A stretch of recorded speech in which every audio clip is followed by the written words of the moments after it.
ધારી શહેર પ્રમાણમાં ખૂબ મોટું છે, છતાં પણ રાજકીય ખેંચતાણના કારણે જુદા જુદા ધારીના પરા વિસ્તારની 5 ગ્રામ પંચાયતનો બની હોય, જેથી ધારીને પાલિકાનો દરજ્જો મળતો ન હતો.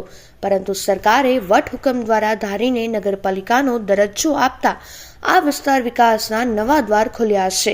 હવે 5 ગ્રામ પંચાયત પાલિકામાં મર્જ થઈ જશે ને ધારી, બગસરા અને ખાંભા વિધાનસભા બેઠક પણ ધારી વિધાનસભા તરીકે ઓળખાતી હોય છતાં ધારી ગ્રામ પંચાયત કચેરી જ હતી, પણ હવેથી ધારી નગરપાલિકા સ્થપાશે, જેથી ધારીનો વિકાસ નવી ઉડાન ભરશે.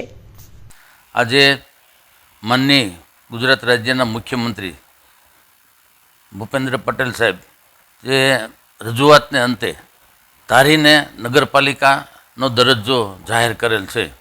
પહેલાં તો માનનીય મુખ્યમંત્રી સાહેબને ખૂબ ખૂબ અભિનંદન આપું છું કે મારા વિસ્તારના ડેવલપિંગ માટે આમ જે ધારીને ગ્રામ પંચાયતને આજુબાજુના પરાઓ ભેળવી અને મોટી નગરપાલિકા બનાવી ખૂબ ખૂબ અભિનંદન આપું છું.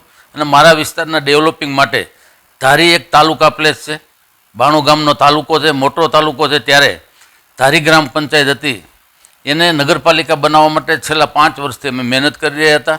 અને મહેનતના ભાગરૂપે જ્યારે આપણા રાજ્યના મુખ્યમંત્રી જે મારા વિસ્તારમાં ખૂબ જ કામો આપ્યા છે, આવો વિસ્તાર વધારેમાં વધારે ડેવલપ થાય, પછાત વિસ્તાર છે ધારી તાલુકો, ખાંભા તાલુકો, ત્યારે આ વિસ્તારમાં વધારેમાં વધારે ડેવલપિંગના કામ મને જ્યારે મુખ્યમંત્રી સાહેબે આપ્યા છે, ત્યારે મારા વિસ્તારોનું વધારેમાં વધારે ડેવલપિંગ થાય એના માટે હું પ્રયાસો કરી રહ્યો છું.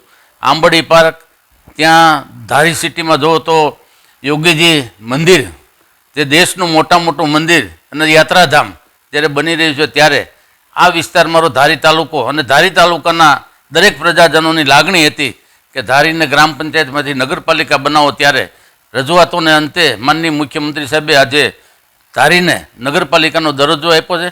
ખૂબ ખૂબ આભાર માનું છું. મારા 5 ધારાસભ્યોનો અને સંસદ સભ્ય ભરતભાઈ સુતરિયાનો પણ ખૂબ આભાર માનું છું, કારણ કે અમે બધા સાથે મળીને આ નગરપાલિકા લાવવા માટે પ્રયાસો કર્યા છે. મારું નામ ઇલેશભાઈ જસાણી છે. ધારી ગ્રામ પંચાયતમાંથી ધારી નગરપાલિકા થતા ધારી ગામને વિકાસનો લાભ મળે તેવું અમે ઈચ્છીએ છીએ. અને ઘણા સમયથી આ ધારી નગરપાલિકાની માગણી ગામ લોકોની હતી, તે સંતોષાણી છે, તે એમાં હર્ષની લાગણી અનુભવીએ છીએ. મારું નામ નવીન કુમાર રતિલાલ જસાણી, વેપારી મંડળ વાઇસ પ્રેસિડેન્ટ બોલું છું. કે ધારી ગ્રામ પંચાયતમાંથી નગરપાલિકામાં પરિવર્તન મુખ્યમંત્રી સાહેબે કરેલું, જે ખૂબ જ આનંદની વાત છે.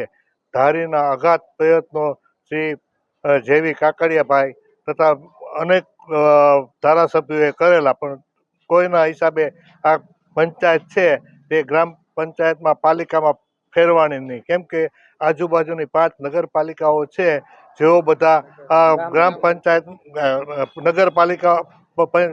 ગ્રામ પંચાયતો છે, જે આ લોકો ધારી સાથે ભળવા માટે સહમત નહોતા. પરંતુ મુખ્યમંત્રી સાહેબે જે વટહુકમ બહાર પાડી અને જે 5 ગ્રામ પંચાયતો છે તેને ધારીમાં ભેળવી અને ધારી નગરપાલિકાનું સ્વરૂપ આપ્યું, જે ખૂબ જ આનંદ અને લાભની વાત છે.